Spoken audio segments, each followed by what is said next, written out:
Okay, magsimula na po tayo. Di ba naka-record naman po ito sa mga sisters po natin hindi pa nakapasok. Inshallah, pwede nyo pong balikan sa upload sa YouTube para at least hindi po kayo malate o kaya mas maintindihan nyo ng mas maigi ang ating discussion. Bago pong lahat, loud and clear po ba mga sisters in Islam? Clear po, Ustad, inshallah. Bismillah.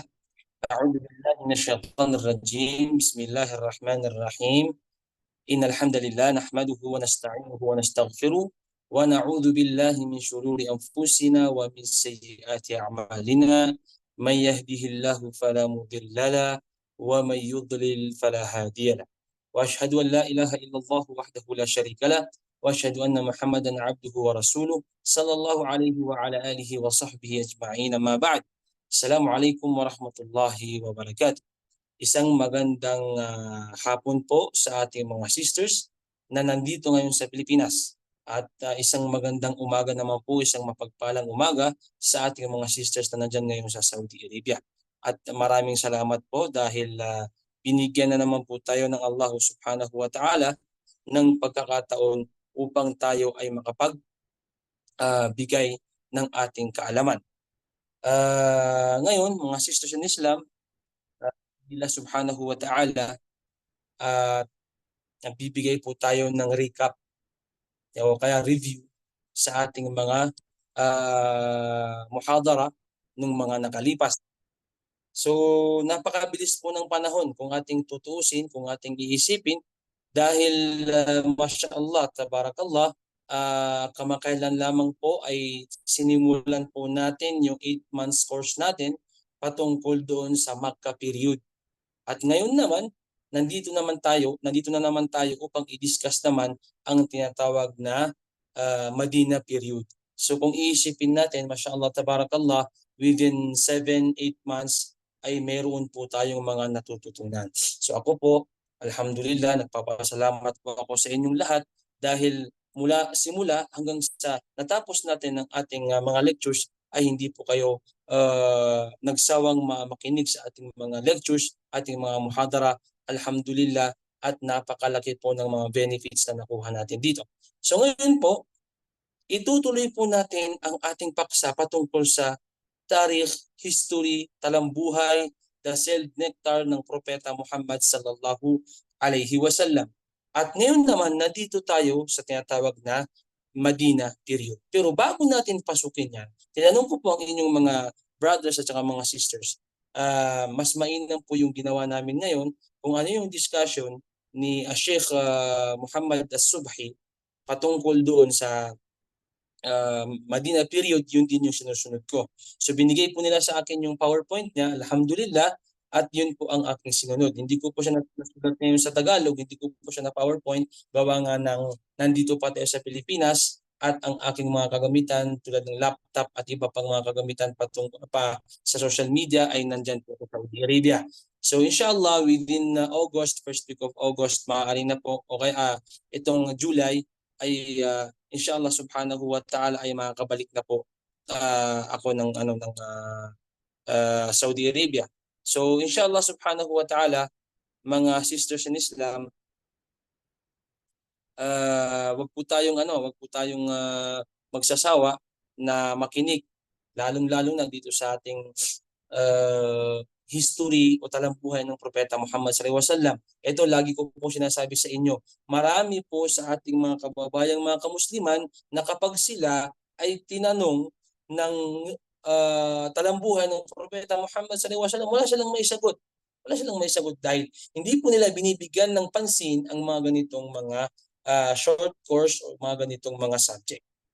Pangalawa, alam niyo po ba, marami po sa ating mga ulama, ating mga scholar, na hindi sila masyadong mahilig sa mga history. O kaya, hindi nila dinidiscuss ng parati ang mga history. So alhamdulillah, binigyan po tayo ng Allah subhanahu wa ta'ala ng pagkakataon ng tayo ay binigyan niya ng oras upang makapagbigay sa inyo, makapag-share sa inyo ng history patungkol sa Propeta Muhammad sallallahu alaihi wasallam. So, doon sa mga last na ating natalakay, magbigay lamang po tayo, bago tayo magbigay ng mga aral sa paglipat ng Propeta Muhammad sallallahu alaihi wasallam o paghijra ng Propeta Muhammad sallallahu alaihi wasallam mula Makkah patungong Madina. Kasi yun po ang diniscuss ni Sheikh Subhi, yun ang ating susundin bago po ang lahat. Alam niyo ba mga kapatid sa Islam? Magpasalamat tayo sa Allah subhanahu wa ta'ala dahil ngayon alam naman natin, ito ang bagong taon natin sa Islam. At ang tinatawag na Shahrul Muharram. Ito ang buwan na every year nagsisimula dito ang bagong taon ng ating reliyong Islam. At sinabi ng Allah subhanahu wa ta'ala, Inna iddata ash-shuhur 'inda Allahi 12 shahra fi kitabillah yawma khalaqa as-samawati wal ardi minha 4 hurum.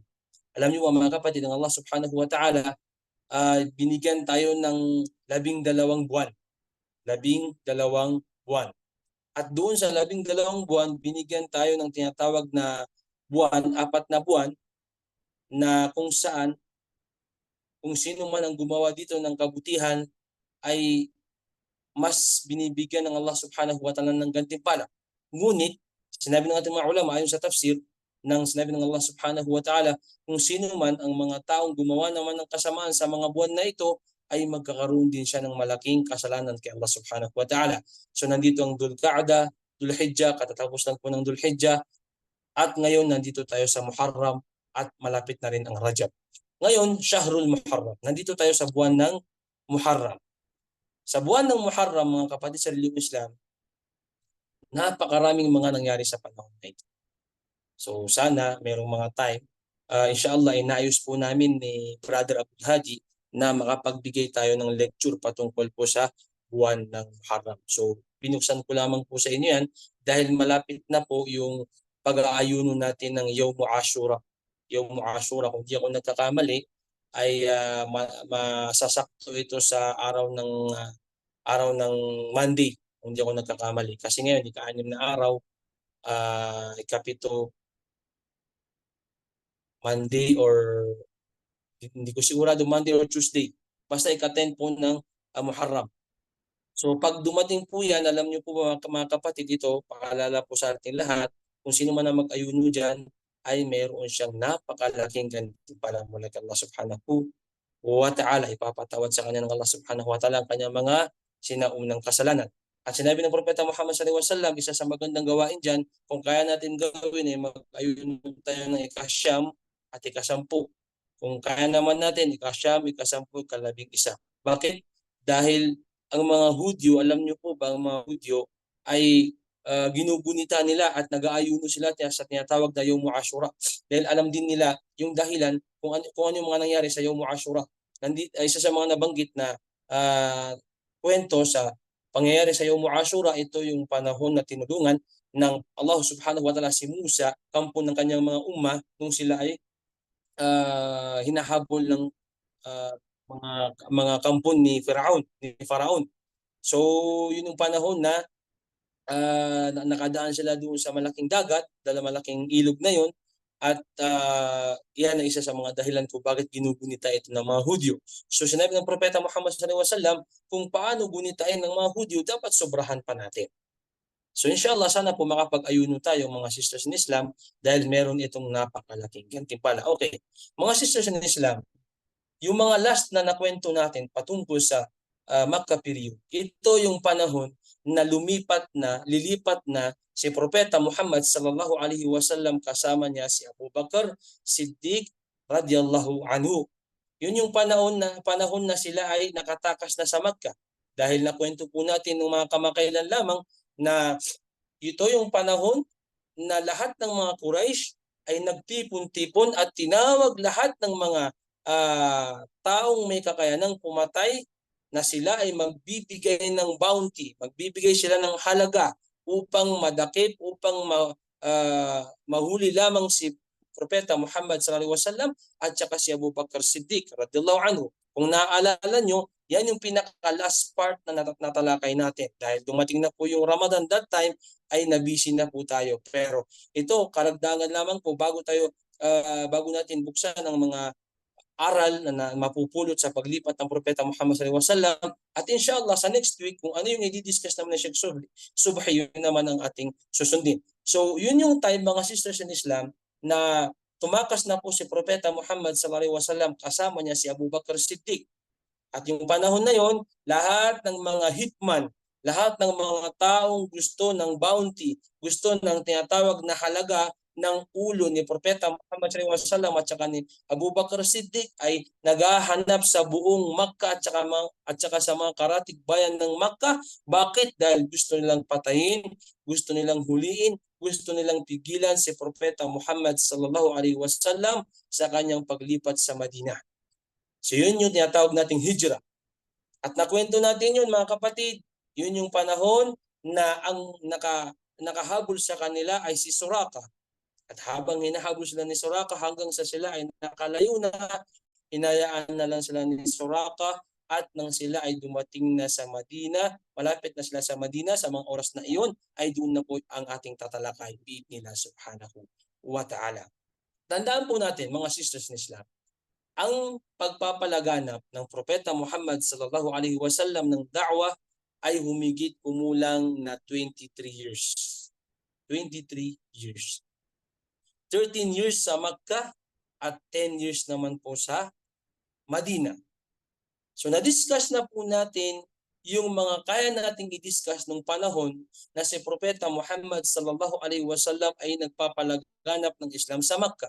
Na-discuss din natin na nung panahon na siya ay nasa Makkah, 3 taon na siya ay nagdada'wa ng pasikreto. At 10 taon pagkatapos ng marami nang pumasok sa Islam ay nagsimula na ang pagpapalaganap ng Propeta Muhammad sallallahu alaihi wasallam ng lantaran. So 13 years na nagpalaganap ang Propeta Muhammad sallallahu alaihi wasallam sa Makkah ng Islam. At nung sila ay lumipat naman sa Madina, ay nagkaroon sila ng pagpapalaganap ng Islam ng humigit kumulang na 10 taon. Bali 23 years po ang pagpapalaganap ng Propeta Muhammad sallallahu alaihi wasallam ng ating relihiyong Islam, at hanggang ngayon ay tumatak sa history, tumatak sa talambuhay ng Propeta Muhammad sallallahu alaihi wasallam at tumatak sa Islam ang pagpapalaganap ni Propeta Muhammad sallallahu alaihi wasallam sa ating relihiyong Islam, which is hanggang ngayon. Hanggang ngayon ay nararanasan natin ang pagpapalaganap ng Propeta Muhammad sallallahu alaihi wasallam ng relihiyong Islam. Okay. Mga kapatid sa relihiyong Islam, magbibigay tayo ng mga aral. Ito kasi nakita ko dun sa pinasa sa akin na PowerPoint. Yung mga learned lesson, mga lessons, mga fawaid, mga ibar, ibig sabihin ng ibar sa lingwaheng Arab, yung mga magagandang aral na mapupulot natin sa paglipat o paghijra o paglalakbay ng mga Muslim, lalong-lalo na si Propeta Muhammad sallallahu alaihi wasallam at si Abu Bakr sa Madina, mula Makkah patungong Madina. Na-discuss natin kung paano sila nahirapan. Ilang araw po silang patago-tago.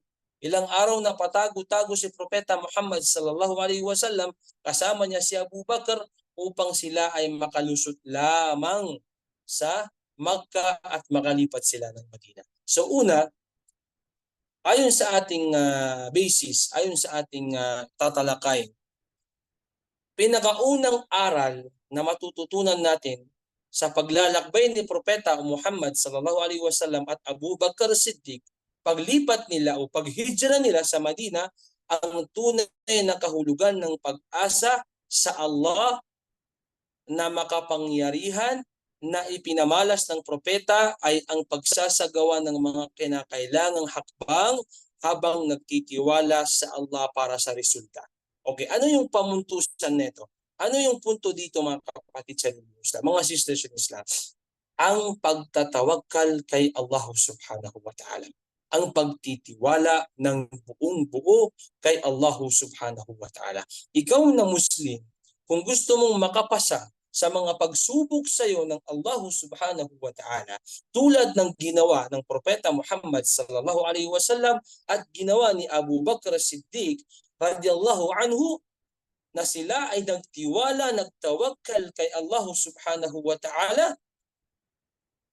Habang sila ay nagtitiwala, gumagawa sila ng mga hakbang, gumagawa sila ng mga paraan, gumagawa sila ng asbab Gumagawa sila ng mga dahilan o kaya way para makamit nila ang kanilang minimithi, ang kanilang intensyon, ang kanilang gagawin. So isa ito sa pinakamalaking aral na dapat natin matutunan. Kung ikaw ay may tiwala kay Allah subhanahu wa ta'ala ng buo, kailangan mong gumawa ng mga asbab, mga dahilan, mga way, pamamaraan. Huwag tayong matutulad sa mga ibang tao. Oo, malaki ang kanilang tiwala kay Allah subhanahu wa ta'ala. Ngunit hindi nila ginagawa ang mga way o mga pamamaraan o mga dahilan. Bilang isang Muslim, dapat nating pagsabayin ang bagay na iyon. Oo, tayo ay nagtitiwala sa Allah subhanahu wa ta'ala. Nagtatawakkal tayo kay Allah subhanahu wa ta'ala. Halimbawa, ikaw na Muslim, bukas magkakaroon ka ng exam. Okay, ikaw ay may tiwala sa Allah. May tiwala kay Allah subhanahu wa ta'ala. Tama yun. Ngunit kailangan mo gawin yung asbab. Kailangan mo gawin yung mga dahilan. Ano yung dahilan para ikaw ay makapasa sa pagsusulit na iyon? Siyempre, ikaw ay mag-aaral. Ikaw ay mag-study. Ikaw ay magre-review. At pag nagawa mo ng iyong part, nagawa mo ng mga dahilan upang ikaw ay makapasa, pagdating mo doon sa oras ng exam, ikaw ay magtawakkal kay Allah. Ikaw ay magtiwala kay Allah. Yun ang tinatawag, yun ang isang malaking aral na mapupulot natin sa paglipat o kaya ay paglalakbay o paghijra ng Propeta Muhammad sallallahu alaihi wasallam sa Madina. Dahil alam natin, nakwento po natin kung ano yung mga pangyayari sa oras na iyon na lahat ng mga taong gustong patayin si Propeta Muhammad sallallahu alaihi wasallam ay nagsikalat sa Makkah. Pero sila ay nagtawakkal kay Allah at gumawa sila ng paraan. Hindi yung nagtiwala lang sila pero hindi sila gumawa ng paraan. No. Ang Propeta Muhammad sallallahu alaihi wasallam nagtiwala siya and then siya ay gumawa ng paraan. So ganyan po ang isang kaugalian ng isang Muslim. Magtiwala tayo kay Allah, ngunit gumawa tayo ng paraan dahil doon ipapadaan ng Allah subhanahu wa ta'ala ang solusyon sa ating mga problema o kaya solusyon sa bagay na nais nating makamit. Okay, yan ang unang aral na matututunan natin doon sa paglalakbay ng Propeta Muhammad sallallahu alaihi wasallam o paghijra ng Propeta Muhammad sallallahu alaihi wasallam. Pangalawa, kahit na matapos ang mga kinakailangang hakbang o mga dahilan o mga pamamaraan, ang propeta ay hindi kailanman nagtiwala sa kanila. Tama. Hindi po nagtiwala sa kanila ang Propeta Muhammad sallallahu alaihi wasallam. Kahit pamalapit na sila sa Madinatul Munawwara, sa Madina, ay hindi pa rin siya nagtiwala doon sa mga taong gustong pumatay sa kanya. Siya pa rin ay nag-iingat. At ang lahat ng kanyang pagtitiwala ay kay Allah subhanahu wa ta'ala lamang. Tandaan po natin iyon. Dumating yung oras na habang ang Propeta Muhammad sallallahu alaihi wasallam ay patungo sila ng Madina kasama si Abu Bakr as-Siddiq at sila ay nakasakay sa kanilang mga kamelyo. Ang nabanggit ay meron din silang mga nakasakay sila sa mga kabayo. Dumating ang isa sa mga pinaka magaling na mamamatay tao, kaya magaling na sabihin nating hitman. Kasi nung panahon ngayon, merong mga ina-hire na mga ganyang tao. Habang sila ay tumatakbo, inahabol sila ni Suraka bin Malik at na-discuss po natin ito. Si Abu Bakr Siddiq ay medyo nawawalan ng pag-asa. Sinabi ni Abu Bakr Siddiq na Abi Bakrin الصديق رضي الله قال قلت للنبي صلى الله عليه وسلم ونحن في الغار يعني في الهجرة إلى المدينة لو أن أحدهم ينظر إلى قدميه لأبصرن تحت قدميه فقال يا أبا بكر ما ظنك باثنين الله ثالثهم. Mga kapatid sa reliyong Islam, ito ay nabanggit ng Propeta Muhammad sallallahu alaihi wasallam. May time na nawawalan ng pag-asa ang Abu Bakr as-Siddiq. Ito rin yung time na nandoon sila sa ghar, doon sa maliit na kuweba, maliit na butas na pinasukan nila upang sila ay magtago. At saka yung panahon na sila ay inahabol ni Suraka, sinabi ni Abu Bakr as-Siddiq kay Propeta Muhammad sallallahu alaihi wasallam, Ya Rasulullah, paano na lang kung sinilip tayo ng mga Quraysh nung panahon na nandun tayo sa isang maliit na butas o malaking kuweba. Nabanggit din doon sa ibang hadith, paano na lang ya Rasulullah kung maabutan tayo ni Suraka? Ang sinabi ng Propeta Muhammad sallallahu alaihi wasallam, "Ya Aba Bakrin, ma dhannuka bithnaini Allahu thalithuhuma." Ha? Sabi ng Propeta Muhammad sallallahu alaihi wasallam, "O Abu Bakar, ano bang palagay mo sa akin at sa iyo na ang ikatlo natin ay si Allah subhanahu wa ta'ala?" Ibig sabihin nun, mga kapatid sa sariling Islam, ang pagtitiwala ng Allah ng Propeta Muhammad sallallahu alaihi wasallam kay Allah subhanahu wa ta'ala ay walang katumbas. Kapag siya ay nagtiwala kay Allah subhanahu wa ta'ala, 101% siya ay magtitiwala kay Allah. Ngunit sila ay gumagawa ng paraan. Ito ang isang kamalian ng mga kamusliman sa panahon natin ngayon. Yes, sinasabi natin, nagtitiwala ako sa Allah. Halimbawa, mayroon tayong pamilya na mayroong sakit. Naway pagalingin ng Allah subhanahu wa ta'ala ang ating pamilya, mga kaibigan, mga kamusliman na may dinadanas na mga sakit. Halimbawa, mayroon kang kaibigan o kaya mayroon kang kapamilya na may sakit. Okay, sasabihin natin, nagtitiwala ako sa Allah. Tama. Pero kailangan pa rin natin gumawa ng asbab. Ano yung mga asbab? Ano yung mga dahilan? Ano yung mga pamamaraan? Ano yung mga way? Maghahanap tayo ng magandang lunas. Maghahanap tayo ng tamang doktor na magbibigay ng gamot. Maghahanap tayo ng paraan upang makabili ng gamot. Kailangan natin gumawa ng asbab.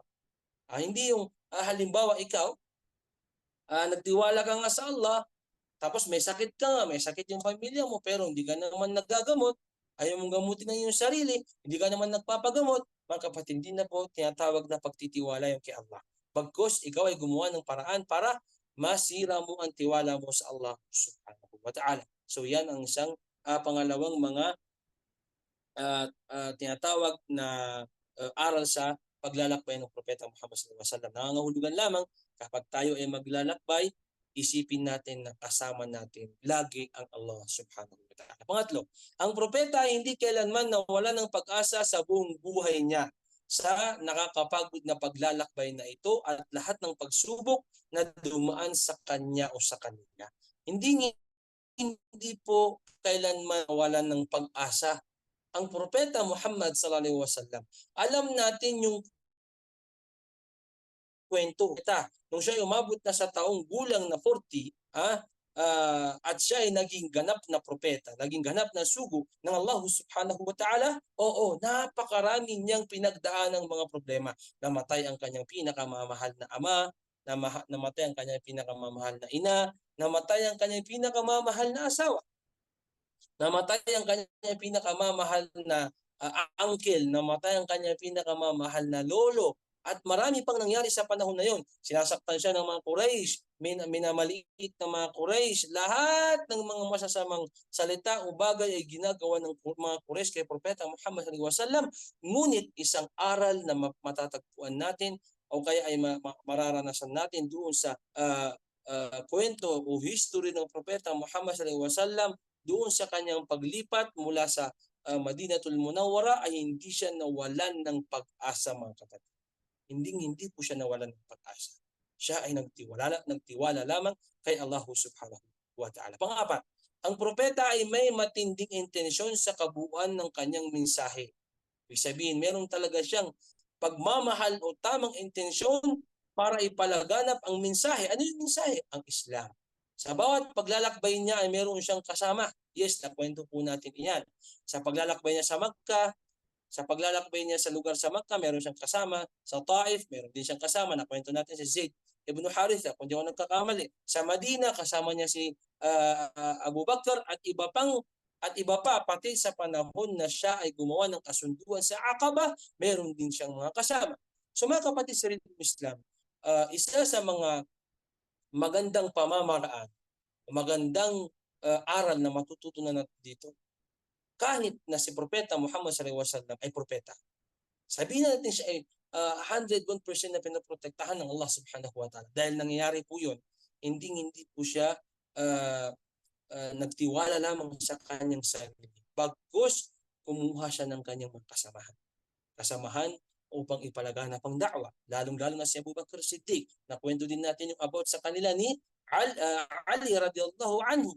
Yung panahon na si Ali mismo ang nag-sacrifice na matulog doon sa higaan ng Propeta Muhammad sallallahu alaihi wasallam upang makatakas si Propeta Muhammad sallallahu alaihi wasallam sa mga taong gustong manakit sa kanya, sa mga taong gustong pumatay sa kanya. So meron at meron pong kasama ang Propeta Muhammad sallallahu alaihi wasallam. Nangangahulugan lamang ito na kapag tayo mga kamusliman, gusto nating magpalaganap ng da'wa, gusto nating conduct halimbawa ng mga seminar, ng mga Islamic seminar o mga tinatawag na mga pag-aaral o mga short course tulad ng ginagawa natin ngayon, pinakamainam pa rin po na mayroon tayong kasama.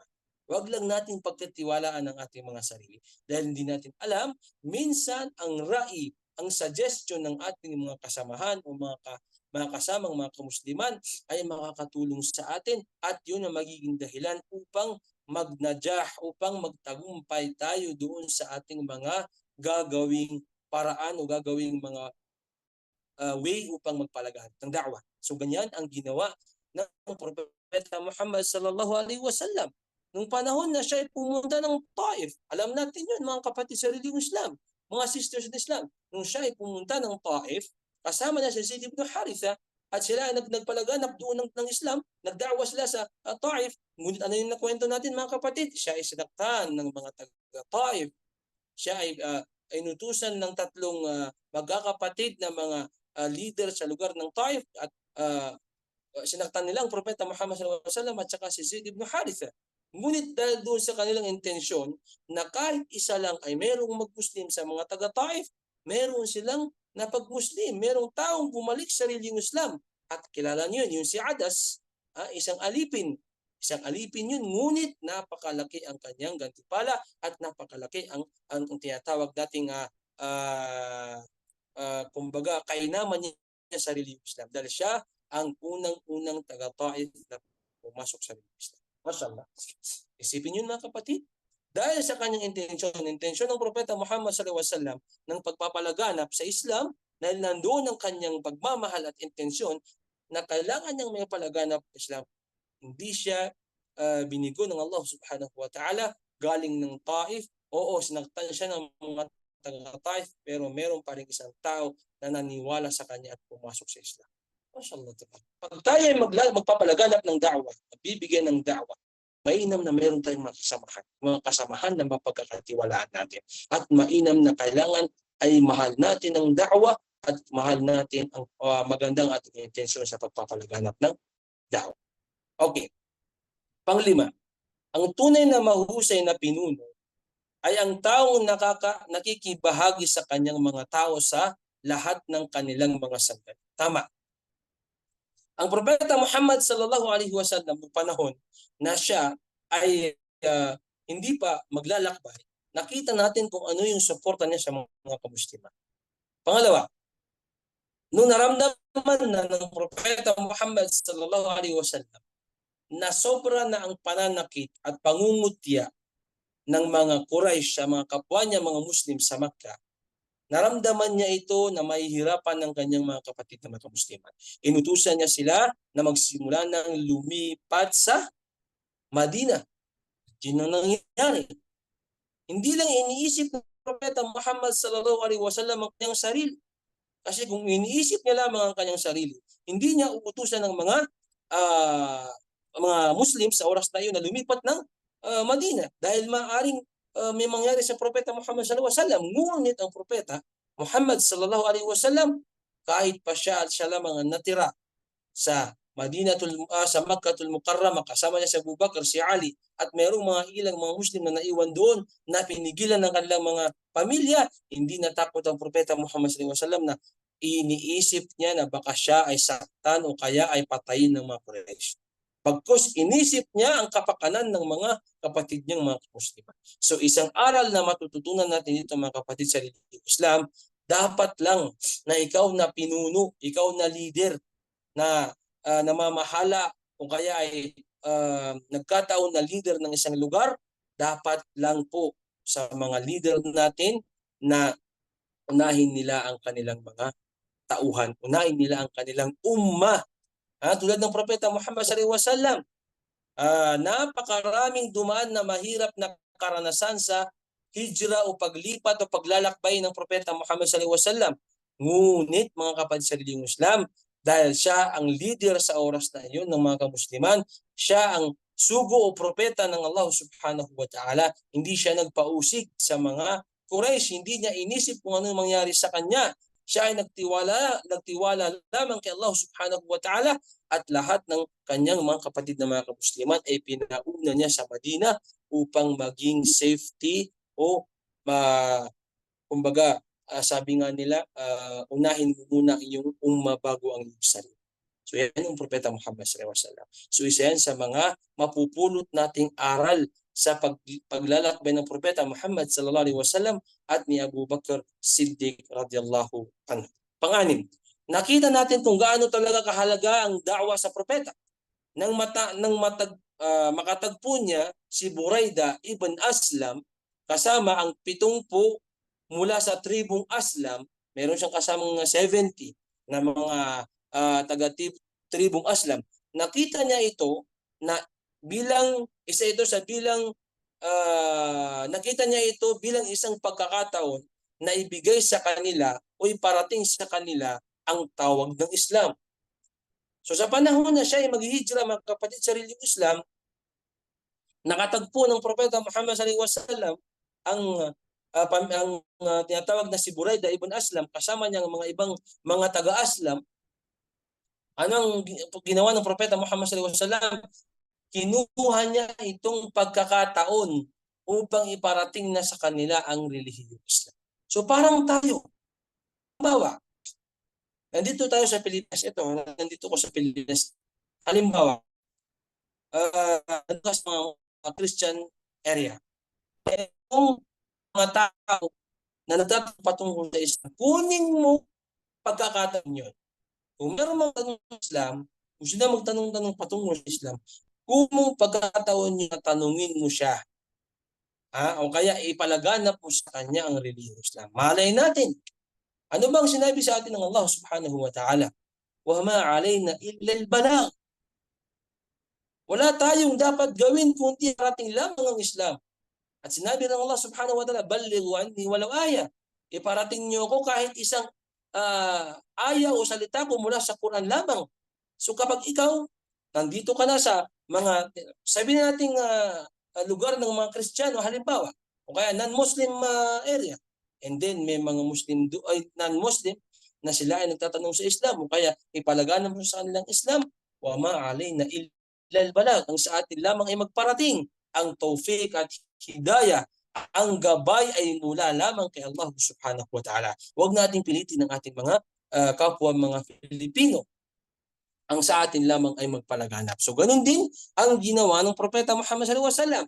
Nung panahon na nakasalubong niya si Buraida ibn Aslam, kinuha niya itong pagkakataon upang iparating sa kanila ang Islam. So nasa kanila na yun kung mag-Muslim sila o hindi. So dapat ganun din po tayo mga kapatid sa relihiyong Islam. Pang-pito, malinaw na ipinakita ang mataas na katayuan ng pagsuporta ni Abu Bakr Siddiq upang bigyang kasiyahan ng Allah at ang kanyang mensahero na si Propeta Muhammad sallallahu alaihi wasallam sa lahat ng pagkakataon at sa anumang oras. Ngayon naman, isang mapupulot din nating aral mga kapatid sa relihiyong Islam ay si Abu Bakr Siddiq. Nung panahon na sila ay lilipat, lahat ng kanyang katayuan o pagsuporta ay isinuporta niya sa relihiyong Islam. Ito kay Allah subhanahu wa ta'ala at isinuporta niya kay Propeta Muhammad sallallahu alaihi wasallam. Sa anumang oras, masaya man ng propeta, may mga problema man ng Propeta Muhammad sallallahu alaihi wasallam, lahat ng mga oras na maaari niyang isuporta sa relihiyong Islam kay Allah subhanahu wa ta'ala, kay Propeta Muhammad sallallahu alaihi wasallam ay kanyang ginawa. Hindi po siya nagdalawang isip. Kaya nga siya tinawag ng Propeta Muhammad sallallahu alaihi wasallam na Siddiq dahil ibig sabihin nito ay lahat ng katayuan, lahat ng sinasabi, lahat ng ginagawa ng Propeta Muhammad sallallahu alaihi wasallam, lahat ng nangyayari sa Propeta Muhammad sallallahu alaihi wasallam ay pinapaniwalaan po ito ni Abu Bakr Siddiq. Kasi tinawag na Abu Bakr as-Siddiq dahil siya si Abu Bakr na lahat pinaniwalaan niya kay Propeta Muhammad sallallahu alaihi wasallam. Tingnan niyo yung panahon na sila ililipat. Yung panahon na napapagod na rin ang Abu Bakr Siddiq Nahirapan na rin ang Abu Bakr Siddiq. Nakwento ko pa sa inyo nung una sa Makkah period, nung panahon na sila ay pumasok doon sa kuweba, doon sa maliit na butas, sa tinatawag na isang ghar, at may mga butas yun. At dahil ayaw ng Abu Bakr Siddiq na makita sila ng mga Quraysh, nung panahon na pagod na ang Propeta Muhammad sallallahu alaihi wasallam, nakatulog ang Propeta Muhammad sallallahu alaihi wasallam sa paanan ng Abu Bakr Siddiq. At lahat ng butas ay hinarangan ni Abu Bakr Siddiq hanggang siya ay nakagat ng ahas. At sa sobrang sakit siya ay napaluha. At nung siya ay napaluha, naramdaman ito ni Muhammad sallallahu alaihi wasallam at kanyang tinanong, "Ya Abu Bakr, ano nangyari sa iyo?"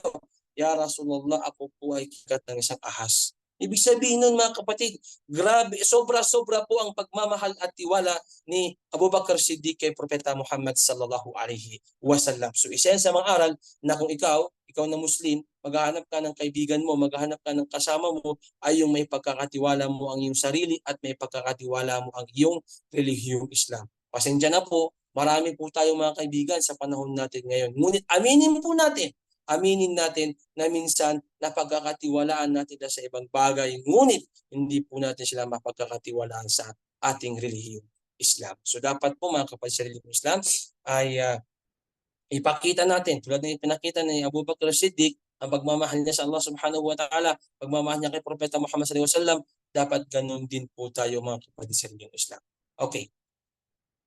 Ang tunay at tapat na pagmamahal ni Abu Bakar para sa propeta sa pamamagitan ng pag-iyak sa tuwa nang malaman niya na siya ay lilipat kasama si Propeta Muhammad sallallahu alaihi wasallam. Allahu Akbar. Tandaan niyo mga kapatid, nung panahon na nakalipat na po ang mga Muslim sa Madina, nabanggit natin dati pinakaunang mga kalipat sa nakalipat sa Madina ay si Abu Salama, ang pamilya ni Abu Salama, Salama at saka ang kanyang anak. Nakwento po natin yun yung time na pinaghiwalay sila ng kanilang mga pamilya. Tama po. At marami pang mga kamusliman na paunti-unting lumipat ng Madina. Ngunit si Abu Bakr Siddiq, hindi siya nagpadali na lumipat ng Madina. Hindi siya natakot. Kasama niya si Ali radhiyallahu anhuma. Dahil sinabi ng Propeta Muhammad sallallahu alaihi wasallam ni Abu Bakr, huwag ka munang lumipat dahil tayong dalawa ang lilipat. So dahil sa pagmamahal ni Abu Bakr Siddiq, siya ay natuwa. Hindi siya natakot na maiwan sa Madina dahil kasama niya si Propeta, bagkus siya ay natuwa. Natuwa siya dahil kasama niyang lilipat ay ang Propeta Muhammad sallallahu alaihi wasallam. So isa yan sa mga bagay na halimbawa ikaw, merong leader, kumbaga sa atin, merong mapagkakatiwalang tao sa ating lugar dito sa Pilipinas at nagipagkaibigan sa iyo at binibigyan ka ng privilege, binibigyan ka niya ng kumbaga pagmamahal o pagpapahalaga, mga kapatid sa Islam. Dapat po nating tanggapin ito at dapat po nating suklian ang pagmamahal na ito. So ganun din ang Propeta Muhammad sallallahu alaihi wasallam. Pinakita niya dito kung gaano niya pinagkakatiwalaan at minamahal si Abu Bakr Siddiq at ganun din siya sinuklian ni Abu Bakr Siddiq bagkus tinaya niya pa ang kanyang buhay para lamang kay Propeta Muhammad sallallahu alaihi wasallam. Pang-siyam, lapit na po ito inshallah. Marami pa pong mga aral pero kumuha tayo ng mga na-discuss ni Sheikh Subki. Si Abu Bakr ay isang mapagbigay at siya ay naggasta o kaya naggastos na sabi nating gumamit ng kanyang pera, nagdala siya ng humigit kumulang na 5,000 dirham na kung ano ang meron siya lahat kasama niya sa panahon sa oras na siya ay kasama ng Propeta Muhammad sallallahu alaihi wasallam na siya ay naglakbay o kaya naghijra sa Madina. Mga kapatid sa relihiyong Islam, bakit natin sinasampol si Abu Bakr? Napakaraming mga kwento sa Islam na laging ginagawang sampol si Abu Bakr Siddiq. Bakit? Dahil alam niyo po ba na kung mayroong mga tao na maaaring sabihin natin na 101% na pinagkatiwalaan at minahal niya si Propeta Muhammad sallallahu alaihi wasallam, walang iba kundi si Abu Bakr. Imagine nyo, lahat ng kanyang yaman, lahat ng kanyang mga pagmamayari ay ginastos niya para lamang sa relihiyong Islam para lamang maitulong niya kay Propeta Muhammad sallallahu alaihi wasallam. Sa panahon natin ngayon, ito pong isang kumbaga napapansin namin. Marami tayong mga kapwa mga Muslim na may kaya, mayaman, marangya ang kanilang pamumuhay. Sobra-sobra ang kanilang pamumuhay. Maraming mga ulama, maraming mga scholar sa Pilipinas na normal lang ang kanilang buhay. Hindi sila mayaman, na nakakain sila ng 3 beses sa isang araw. Normal lang. Hindi sila makagawa ng iba't ibang mga seminar, Islamic seminar o mga programa. Bakit? Dahil nagkukulang sila sa budget. Wala silang pera. Ang pinakamaganda, sana maisip ng mga tao o maisip ng mga taong may kakayanan o may mga taong mayaman na sana tulungan nila yung mga scholar natin, mga ulama natin. Okay, ngayon ako halimbawa, meron akong kakayanan, meron akong sobra sa aking pera. At Muslim ako. At merong mga ulama sa aking sinatawag na mga scholar o mga alim sa ating lugar, halimbawa dito sa Baguio City. Kung gusto mo magkaroon ng pagsuporta sa relihiyong Islam, bakit hindi mo gawin na ikaw ang gumawa o ikaw ang maggasto o ikaw ang magbigay ng budget doon sa gaganaping seminar? Wala ka ng problema sa mga ulama dahil meron tayong mga ulama, meron tayong mga scholar. Gawin natin iyon dahil ang Abu Bakr Siddiq radiyallahu anhu, mga kapatid, lahat ng kanyang kayamanan ay sinuporta niya sa relihiyong Islam. Tayo kahit wag na natin ibigay lahat.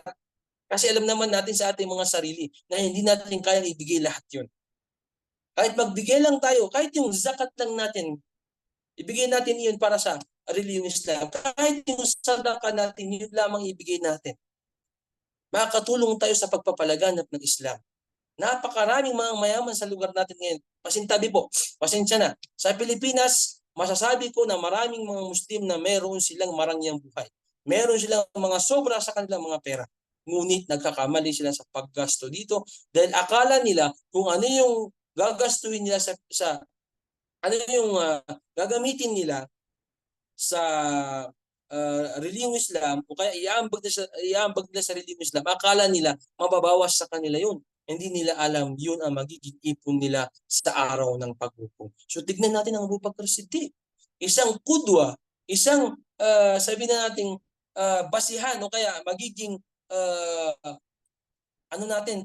magiging tagahanga natin o magiging siya ang dahilan o kaya hinahangaan natin na sa paggasto sa pera patungkol sa relihiyong Islam. Kung inyong naalala yung kwento ng panahon na sinabi ng Propeta Muhammad sallallahu alaihi wasallam, sino sa inyo ang tutulong ng gastos ng pera sa relihiyong Islam? So lahat ng mga sahaba, sila ay nagpaligsahan dahil gusto nga nilang tumulong. Lahat sila, si Abu Bakr, si Uthman, lahat sila, si Umar, lahat ng mga sahaba dumating kay Propeta Muhammad sallallahu alaihi wasallam. Dala-dala nila ang kanilang mga kayamanan. Nung dala ni Umar bin al-Khattab ang kanyang kayamanan, sinabi niya, "Ya Rasulullah, ito po ang kalahati sa aking yaman at ito po ay binibigay ko sa relihiyong Islam o para sa relihiyong Islam." Nabilib si Propeta Muhammad sallallahu alaihi wasallam dahil kalahati sa kanyang yaman ay binigay ni Umar. Ngunit nung dumating si Abu Bakr Siddiq, sinabi niya, "Ya Rasulullah, ito ang lahat ng aking yaman at iniwan ko lang ay yung yaman na para lamang sa aking pamilya at lahat po ito ay para sa relihiyong Islam."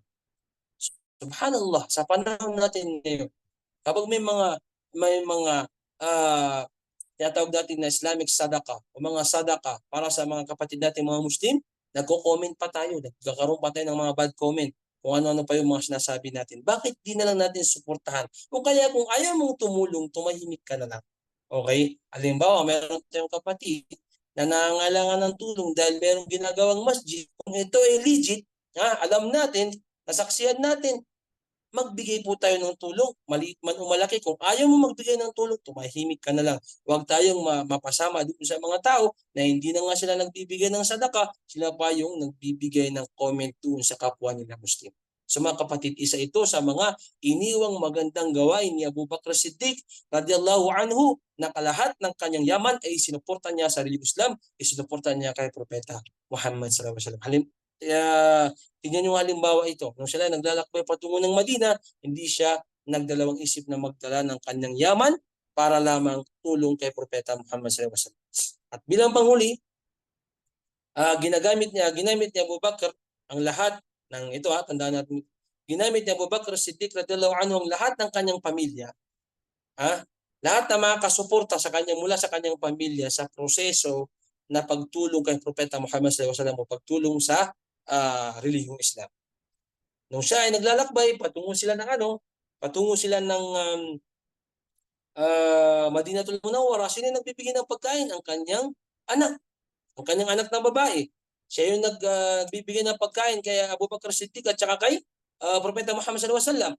At ang kanyang anak na si Abdullah, siya yung gumagawa ng mga iba't ibang pangangailangan o serbisyo para sa kay Propeta Muhammad sallallahu alaihi wasallam at para kay Abu Bakr Siddiq radhiyallahu anhu. At isa rin sa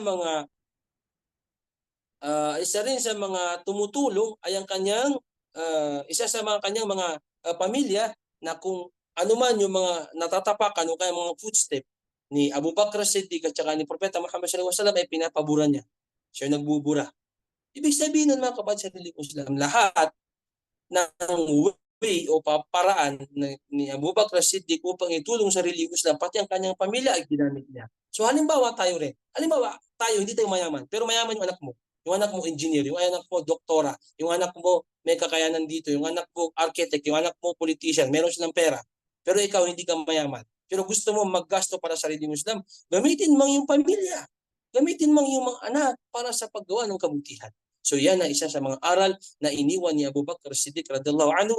Ginamit niya ang kanyang pera, ginamit niya ang kanyang pamilya para suportahan ng relihiyong Islam, para suportahan si Propeta Muhammad sallallahu alaihi wasallam. At marami pa po mga kapatid, mga sisters in Islam na mga aral na maaari nating mapulot o mapag-aralan dito sa paglalakbay ng Propeta Muhammad sallallahu alaihi wasallam o hijra ng Propeta Muhammad sallallahu alaihi wasallam patungo sa Madina mula Makkah. Mga kapatid sa relihiyong Islam, inshallah subhanahu wa ta'ala, ay sa next week, hintayin ko po yung PowerPoint na gagawin ni Sheikh Subhi. At inshallah, yun na pong susundin ko para at least hindi po kayo mahirapan. At inshallah, pagdating ko po dyan sa Saudi Arabia, ay susulat ko po lahat ito muli at ibibigay ko po sa inyo.